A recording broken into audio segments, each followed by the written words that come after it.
just have a letter of appreciation that I wanted to make you all aware of that I received from Chief Mueller, Sheriff Sheehan. I just received this afternoon. It was, and I'm just going to read it if that's okay. I just want to recognize some of the, kind of let the public know some of the work that is done kind of on a daily basis, but this was something that was recognized. And I better get my cheaters out, unfortunately. On May 7th, 2021, a runaway juvenile called 911 to say that he was suicidal and that he would attack police if confronted. The emotionally troubled juvenile was located on the Morningside Avenue overpass with 2 knives and was threatening to jump off the bridge. Upon contacting the juvenile, officers attempted to de-escalate the situation and gain trust with the juvenile, who was armed and pacing back and forth. As time passed, more officers and deputies arrived and worked cooperatively to isolate and contain the scene. They continued efforts to communicate with the juvenile while ensuring their own safety, while simultaneously initiating several less lethal response plans. When the juvenile moved away from the unfenced side of the bridge, he started to cut his wrists. Because officers were prepared in their response, they were able to immediately deliver a 40-millimeter less lethal OC round to the juvenile. The combination of the round and the OC powder was effective in incapacitating the juvenile. He immediately dropped the knives, and officers quickly moved in to secure the subject. All the officers in this incident utilized effective communication and sound tactics to avoid a lethal confrontation. The situation may have resulted in tragic consequences had they not utilized patience and empathy with the troubled youth. The officers and deputies are to be commended for their efforts to preserve the life of an emotionally challenged runaway and get him needed medical psychiatric help. Just with all the things that are going on in society today, I think it is, you know, it would be a mistake not to point out the challenges that our deputies and our correctional officers are facing on a daily basis, and just kind of make everybody aware that they are dealt with some difficult situations, but they're handling themselves in a very professional manner. I would be remiss if I didn't point out the deputies that specifically were commended in this would be Deputies Mike Simone, Deputy Derek Brand, Deputy Donovan Masters, and Sergeant Deputy Dustin DeGroot. So just wanted to bring that to your attention and make you aware of that. So thank you. Thank you. Thank you. Mm-hmm. Any other citizen concern? Item 2, approval of the agenda. Move it. Second. Motion by Monson, second by Raddick. All those in favor say aye. Aye. Opposed say nay. Passes 5-0. Excuse me, Items 3 through 10 constitute a consent agenda of routine action items to be considered by one motion. Items pass unanimously unless a separate vote is requested by a board member. Item 3, approval of the minutes of the May 18 meeting.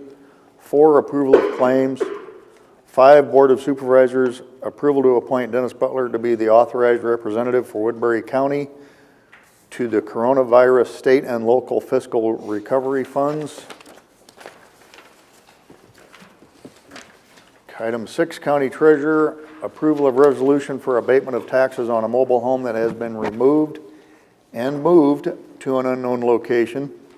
Item 7 is Building Services, approval of items to be auctioned for per personal property disposition policy. Item 8, Human Resources. A is approval of memorandum of personnel transactions, and B is authorization to initiate the hiring process.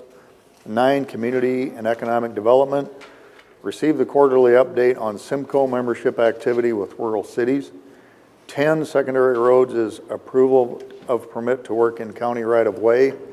And B, approval of a utility permit for installation of fiber optic cable in county right-of-way for FiberCom. Any separation or discussion on any item in the consent agenda? Anything you wanted to tout on the Simcoe deal, David? Okay. I will move approval of the consent agenda. Second. Motion by DeWitt, second by Raddick. All those in favor say aye. Aye. Opposed say nay. Passes 5-0. Item 11, secondary roads, approval of a federal aid replacement fund project agreement for 97 County 147 project. We actually have two of these bridge agreements for today.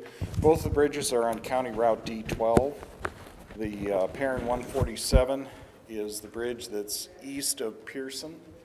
It's currently an aging continuous concrete slab bridge.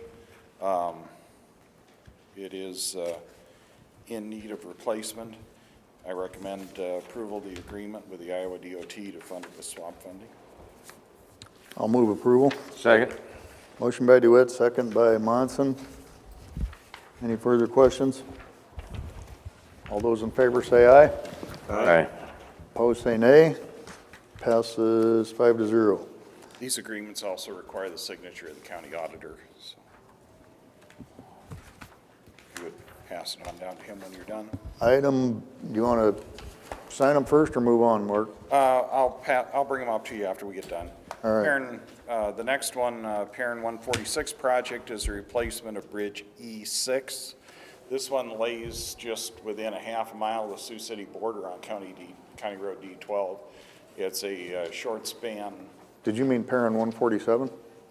You did one, oh, you did I thought you did 147 first. Nope. 146 is the one that's Bridge E6. So 147 is Bridge A24, which is east of Pearson. Move it. Motion by Monson, second by Radig. All those in favor say aye. Aye. Opposed say nay. Pass. I'll sign these after a bit, Mark. I got a lot of stuff to sign here yet. That works for me. All right, so that was 147. Yep. All right, item C, award quotes for 2 new motor graders. We've evaluated the bids that came in last week. In the trade for county motor grader number 217, we recommend purchase of the John Deere motor grader. I'll move that. Second from who? Murphy Tractor. Okay. Motion by Radig, second by Monson. All those in favor say aye. Aye. Opposed say nay. Passes 5-0. In trade for unit 411, we recommend also the John Deere motor grader. It was $232 higher, but it comes with John Deere's new premium circle. That new circle has a different style motor in it. It's not the old gears and teeth that are sliding on brass bushings any longer. It's supposed to reduce wear and tear greatly on the machinery. We'd like to try a couple of them. Staff in District 3, which will be receiving the motor grader, expressed a preference for the John Deere motor grader over the Cat. For $232, I felt it was worth giving them the pick. Were they both in that bid? Yes, they were both included Okay. in the bid tabulation. I'll move the engineer's recommendation of Murphy Tractor. Motion by Radig, second by DeWitt. All those in favor say aye. Aye. Opposed say nay. I've also heard that you need to make sure those are secure in your yard. Motor graders? For thieving parts. Really? Passes Most of these are 5-0. parked indoors at night, so a lot. Passes 5-0. Okay, but the 2 motor graders were in one motion. Okay, They were 2 separate ones. Two separate. they were on one item together. For so- 2 motor graders, yeah, we took bids for 2, Right. and but you- each was a different machine, so we accepted low bid on one, we accepted the higher bid on the other. Yeah, I guess you could have it as one motion It is because one it was all Murphy is, yeah. Tractor on it, so. we got her. One motion. All right. Thank you. However, the county auditor prefers. That's the way it has been recorded. Okay, It's on the agenda as award 2 new motor graders as one item, so. duly noted. Quotes for 4 new belly dump trailers. With the gravel project now being approved, I'd actually started into this process with trying to get specifications for belly dump trailers that would be hauled behind a semi.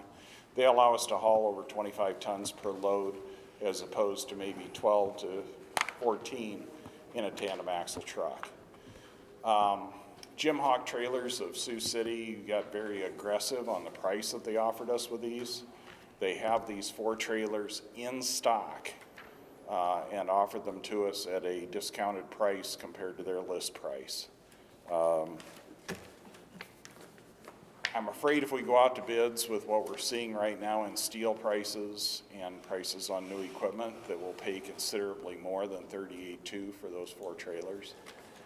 With the board's permission and acceptance, I would recommend that we accept the quotation for the 4 trailers and go ahead and purchase them now. Place the order for them now, they'd be paid for after July 1 in next year's equipment budget. 38.2 each? 38,200 each, yes. What is the dollar amount before you have to bid? Is there a requirement on that? Counties are exempt from requirements that we bid equipment. Cities and the state both have to answer to, I'm trying to remember what chapter it is in the code, where they have to take bids. We are allowed to take quotes on equipment. We're not required to negotiate.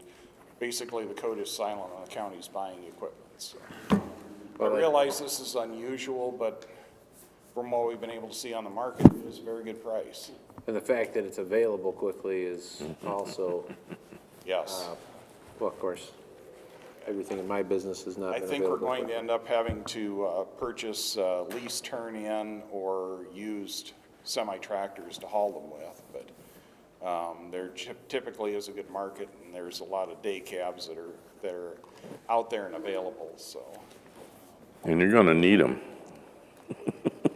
For the next 5 years, we'll be running the tires off. Well, the tandem axle trucks are what, 120 or 160 right We now? bought one 2 years ago for $109,000. That included a hydraulic wet kit. That was brand new off the factory floor. But the trucks we're looking at, we took single axle truck bids last week. Earliest delivery we're looking at now is February, and we're buying 2023 models because the 2021s and 2022s are already sold out. We are actually, don't mean to interrupt, but at a set time of 4:40 for, I was watching my watch, seeing I was getting close. Dennis, would you start this for me? Public, Board Administration, set time 4:40, public hearing on amendment number 1 to Woodbury County FY 2021 budget.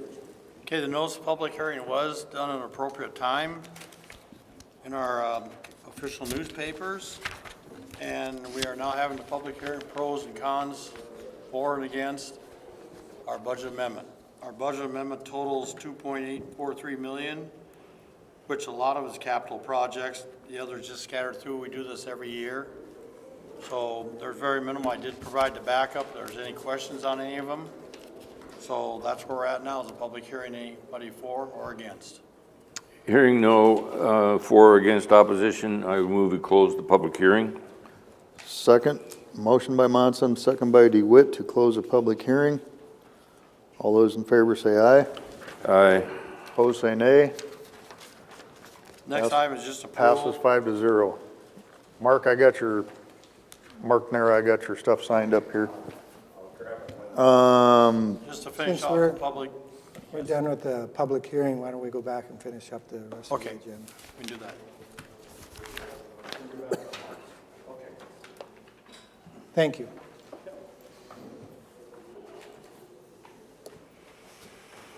I think it's Iowa Code Chapter 21. I thought I'd have a little time to read that, but I didn't get a chance. I think it's 71, Chapter 71. 21's open meetings, but again, there is no requirement that the county ever take bids or quotes on any type of equipment. We are required for vertical and horizontal infrastructure projects to take bids, but not on new equipment. There's counties that single source any number of pieces of equipment. This is unusual. Usually we do try and go out and get quotes. The four trailers are all I know what these things cost, and I know this is a great quote. And I think if anybody reads this in the paper, they're gonna want the same deal if they know what the stuff normally runs, so. I'll go ahead and move it. Motion by Radig, second by DeWitt. Any other questions for Mr. Nara? All those in favor say aye. Aye. Opposed, say nay. Passes 5-0. Item 11E, approval of the Iowa DOT budget amendment for FY 2021. This goes hand in hand with what Dennis is working on. We turned in our figures for amending the county budget. Every year, we never know where we're going to end up with construction projects at the end of the fiscal year. Secondary road fund money rolls from year to year. It doesn't come back into the general or rural basic funds. But that money then is needed in the following fiscal year to pay off those contracts from the prior year. We also saw revenues post-budget. We turned this budget in April, and we were awarded significant FEMA funds in May and June last year. So it took almost a year for us to hear back on FEMA dollars, and they're totaling $973,000 between the sorted projects that we repaired after the 2019 flood. We had some expenditure increases to cover those items, and that makes up the gist of what we had with our budget amendment.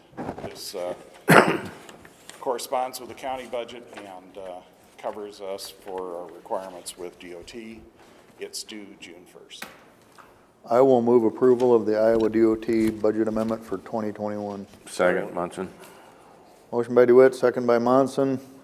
Any further comments, questions? Okay. All those in favor say aye.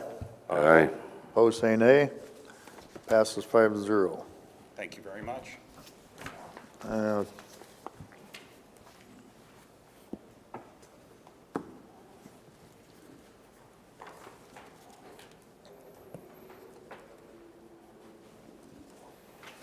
Here you go, Mark. Sir? I had a question for Mark. Okay. Keith, would you step up to the podium real quick and just tell us who you are? And Keith Allman. okay, and what's your address, Keith? I live at 2210 South Hennepin here in Sioux City. Okay, and then you had a question for Mr. Nara? Yeah, I was born and raised down in Grant Township, and you have a bridge on 260th Street, just east of L21. Small bridge that has a 3-ton limit. The boys been out there and surveyed it. It looks like you're planning on replacing it, but I was wondering when, because it splits my farm in half, and you're really not even legal to drive a pickup truck across the bridge. You barely. Yeah, it's just, the maintainer's been turned around on both sides for a couple of years now. Do you know offhand when that is, Mark, or can? I can't tell you off the top of my head of that one. I'm sorry to interrupt. If you leave me your phone number, I'll give you a call tomorrow Okay. when we'll do it. Okay, I will do that. All right. Item 12 is an item that has come up, Board of Supervisors, discussion and approval of resolution for Woodbury County Board of Supervisors to exercise the powers and duties of the Grant Township until the next general election. Does anybody need refreshed on what's going on with Grant Township? Any objections to Mr. Wright, or? I will move approval of the resolution. I will second. Motion by DeWitt, second by Monson. All those in favor say aye. Aye. Opposed, say nay. Passes 5-0. You can add something more to your resume. Absolutely. At the top. No, not that I know of. That'll come later. Okay, we're back to Board Administration. Mr. Butler, now we are at 13B, approval of resolution for the FY 2021 Budget Amendment Number 1. Basically, that's just approving what the change that we just did by resolution to our current budget. I'll move the resolution. Motion by Radig, second by DeWitt. Any further questions? All in favor say aye. Aye. Opposed say nay. Passes 5-0.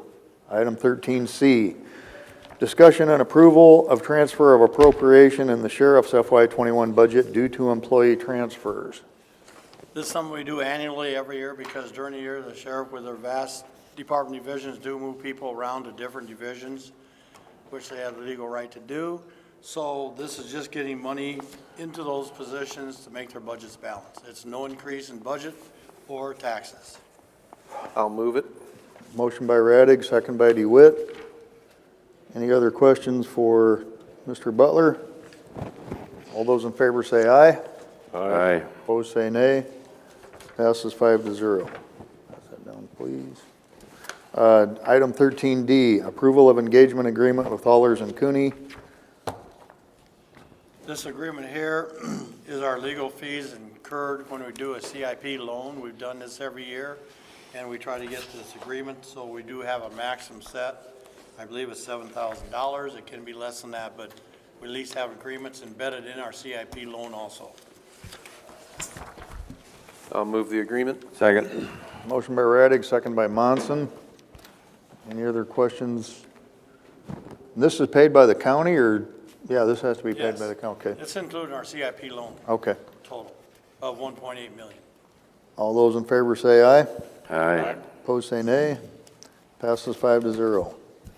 13E, resolution fixing date for June 8, 2021 at 4:35 for a meeting on the proposition to authorize a loan agreement and the issuance of notes to evidence the obligation of the county thereunder. These next three agenda items are setting the hearing dates for each separate loan agreement. One's for 1.9445 capital loan notes. The second will be not to exceed $630,111, and the third one's $75,444. We borrow from the bank, it'll all be in one loan, although we break them separate here because of legal obligations to get them in the right category. So the first one is for the $1,094,445. This is just setting a date. I'll move 13E. Second. Motion by Radig, second by Monson. Did you get the time on that, Mr. Gill? 4:35. 4:35. Yep. All those in favor say aye. Aye. Opposed, say nay. Passes 5-0. Item 13F, resolution fixing date for June 8, 2021 at 4:37 PM for a meeting on the proposition to authorize loan agreement and the issuance of notes to evidence the obligation of the county thereunder. I'll move 13F. Motion by Radig, second by DeWitt. What was the dollar amount on that one? That one was $630,111. All those in favor say aye. Aye. Opposed, say nay. Passes 5-0. Item G, resolution fixing date of June 8, 2021 at 4:39 PM for a meeting on the proposition to authorize loan agreement and the issuance of notes to evidence the obligation of the county thereunder. And I will move 13G, and what's the dollar amount to? $75,444. Motion by Radig, second by DeWitt on 13G. All those in favor say aye. Aye. Opposed, say nay. Passes 5-0. We are still in the process of bidding these out because we did find out they cannot be bank qualified. They'll be tax exempt on federal taxes, not state taxes, but our interest rate, we're assuming it's going to be a little under 1%. How many years were you doing on these? 5 years. Okay, yeah, that's why they're going to be Usually really try to do low. them 5 years, that way we can get them out and we get them on a cycle where one comes on, one falls off. We got out of that cycle a little bit, so not this coming year, but the following year that starts hitting that cycle. Well, it seemed when we did the bonding on the jail, there was like that 7-year drop-off. If you were at 7 years and under, you're like under 1%. If you went over 7 years, then it jumped up quite a bit, so, On the rates, yeah. okay, that, we've never had any higher than, say, 2.5%, Yeah. but no, these are gonna be under 1%.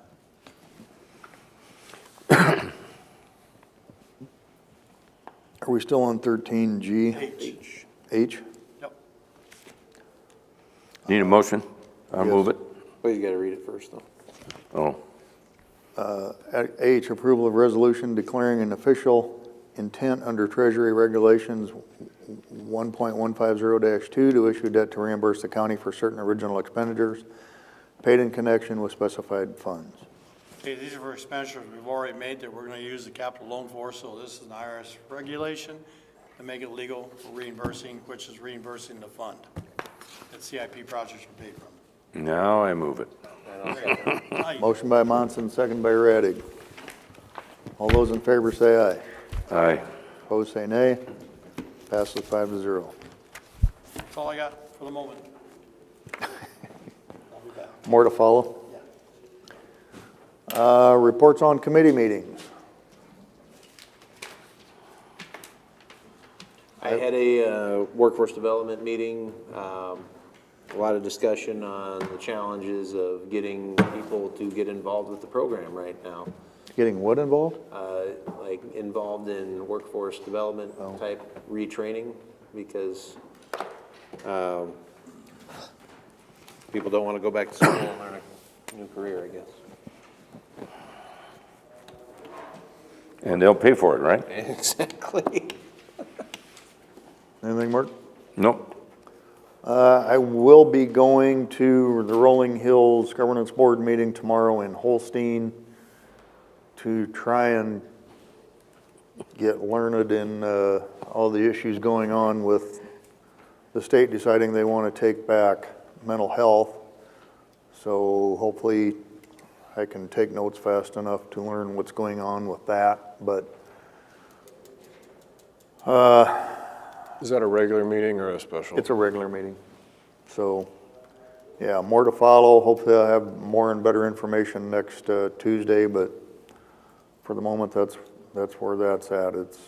I think we still have a lot of moving parts, as I referred to it with Mr. Monson a little bit ago, but again, we'll hopefully have some better answers, because as I understand it, this has been discussed in the past years, but this year it got all the traction it needed, and so here we are. So I thought we were just in with an outstanding region and efficient with our funding and so forth, and now we get to understand how it's going to dissolve going forward. So more next week, hopefully. Item 15, second round of citizen concerns. Item 16, board concerns. Did want to let everyone know that Conservation and I and Simcoe had been working together on pursuing the water trails application for Little Sioux River. We are going to be partnering with a few other counties and another COG all the way up to Spencer area in applying for that water trail application. So in the future, I may be coming back and, I don't know, worst case scenario, maybe asking for $5,000 to help fund some of that in the future. But What is a water trail? the DNR basically helps engineer and create access points along your river. And the COGs are actually doing the applying, so Simcoe and whatever Simcoe is called in Spencer. And they're gonna do the applications for this water trail with the DNR. And if they do get approval, we may have to, help with some of the next steps in that process. You're talking like boat launches, or? Yeah, like kayak, canoeing, tubing. It's actually a pretty heavily used river the way it is, but the access points are not like the best. A lot of them are quite muddy, and they would help engineer and make those so they don't wash out every few years. They have in other water trails made some ADA accessible, which, I don't know how big a concern that is on, kayaking and everything, but if you, get somebody to a canoe or whatever and have those access points, those could be used. But either way, if they're engineered and designed in concrete, they're not going to wash out like they would if they're just a mud. So since, excuse me, since that's a Muldy County thing, who would be doing the labor? Would that be a county individual, or would it be DNR doing that kind of? I think DNR actually participates in a lot of that actual process there, so. But it's state funding we're trying to get kind of in this area to help create an amenity. And it's something that was on the agenda in the past that we've talked about. And, you know, initially I was looking at doing this in Woodbury County, maybe working with Ida County or whatever, Cherokee County. But as meetings were held and participation kind of grew from other things, it's gotten a little bigger than maybe what was originally intended. But chances are the DNR won't approve such a large regional application. We might have to reapply in the future. But just wanted to let you guys know where that has been leading. Okay. Anybody else with board concerns? Do you have anything, Dennis? Okay, back to what Rocky's talking about with the mental health. The new legislation, which was passed by both houses late Wednesday night, it's going to be signed or is signed by the governor. What effect on Woodbury County residents will have is the first year here, starting July 1st this coming fiscal year, ending June 30th. We are going from $38.13 per capita down to $21.14 per capita. What that results in a savings of $1,751,997. That will reduce our tax rate by 32.62 cents per thousand for the coming year up. So what this does, basically negates the tax increase for debt service. So where we were before with our tax rates, the general basic, general sub, mental health, we're all at a flat tax with a little decrease. Now with this decrease here, this will more than cover a little bit of the tax increase on debt service. So now even with the debt service going up, we have an offset now of the mental health funding. Now in fiscal year 23, this is already locked in that we were reducing our tax levy by $2,179,956, brings us down to zero. That'll be a tax rate decrease of 40.58 cents per thousand, which again, on our second bond issue, we'll wipe this out and then we'll probably actually have a tax decrease, you know, based on these numbers now. Now, the other side of this, there's also, they are doing away with the rollback on commercial industrial property. As it stands now, everybody says that commercial industrial gets a 10% rollback to 90% is their taxable value over their 100%. The state, in their wisdom and a trade-off on this to get this passed, agreed to do this rollback and phase it out. How it affects Woodbury County for the new year coming up, we have $1,060,000 worth of tax credits coming back on a rollback. That will stay the same. In fiscal year 23, they start dropping approximately $214,000 a year for the next 4 years until it comes down to zero, which that means we lose the funding there, we have to make it up somewhere else. So if I divide that out in our current valuation, we'll have to increase taxes 3.95 cents to recoup that, or we have other revenues to offset it instead of decreasing taxes. So that number 3.95 goes through the next 5 years after this fiscal year. So we lose a lot on our tax rates, and then we have to put some back in unless we find other funds, revenues to offset it. And by the time you get to 23 fiscal year, or 24, 25, 26, we're gonna have a whole different scenario on all of our revenues coming into Woodbury County because of the jail. So the rollback is going to cover mental health services by canceling it? No, the rollback's a separate issue, but in a trade-off, they said they phase out the rollback to state funds now. In turn, they've got the other bill through for mental health, reducing our tax rate by a much greater rate. So say, next year's 32.62 cents this coming fiscal year. Park management's gonna adjust that, but we don't lose any of our tax rebates from the state on the rollback. Fiscal year 23, we're gonna take away about 220,000 so, and now would cause a tax increase of 3.95 cents if we don't find other revenues to supplement that loss. But in 23, we're gonna drop our mental health rate 40.5 cents. So it's a gain to us. The fear of a lot of people is once the state takes it over, what happens? What happens to the regions? What happens to employees? What happens to everything? Nobody knows yet. All we know is our tax rates are gonna go down. So logistically, we get a deposit on July 1st. The what, Matthew? So we get a deposit on July 1st from the state?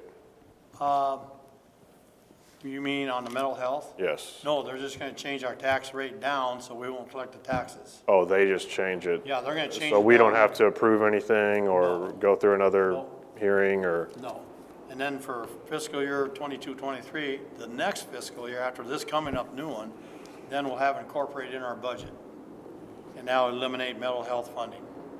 So could you, you know those little sheets you do during the budget process showing the, changes? Could you do one up for us, even if it's just in I our have that email? next week showing how the tax rates, how they compare to the Right. current year to next year. Yep. Yep, I can do that. So figure out by next week how they're going to fund mental health at the Yeah. state level. How are we gonna fund that? Fortunately, it's not our problem, but it could be. down Oh, the it road. is our problem. It could be down the road because our service is gonna be cut because the state doesn't have money. Or will they go 4 or 5 years and say, well, we can't handle it, now it's back to you gentlemen? That's happened before. Just like the rollbacks, they give a good tax break, which agencies are commercial industrial, now they're taking it back. So we gotta keep our eyes on them and visit with our legislatures off and on. But this all happens late at night, Wednesday night, when they're ready to adjourn and get the heck out of there. Things happen. On that last 4 hours, there's a lot of things pass that there's not much public input. What do they call that? The ombudsman's list or something like that? Yeah, what's called. Pat would know. omnibus. I'm just happy to call Mr. Butler a financial wizard because I'm just, No. It's the legislature swirly at the does end of the not funnel, that's what you call it. Yeah, that's true. make- Anyway. what Death spiral. happens Down the road, we don't know. And I'll have a memo next week for you showing comparison what it's gonna be now with this adjustment. thank you. Yeah, because I was chatting with Mr. Butler early this morning and my first question was, how is the state gonna pay for this? And in other words, how are we gonna pay for this going forward? And They get their money through income tax and sales tax and a lot of other things. But I haven't seen where they identified what sources of funds they're gonna use. It's got to be something solid because it never stops. It's not gonna decrease, it's gonna increase Yeah, mental health. and it's not one time. And as a further board concern, I would like to thank one member of the Woodbury County Sheriff's Office today. He did donate 5 total dimes to the shortfall that we may be having coming for the new LEC. And they're still sitting up on the security machine, so thank you, Chief Wingert, for that. Mr. Sheehan did not have to force him to do that. He seemed to do it of his own free will. So.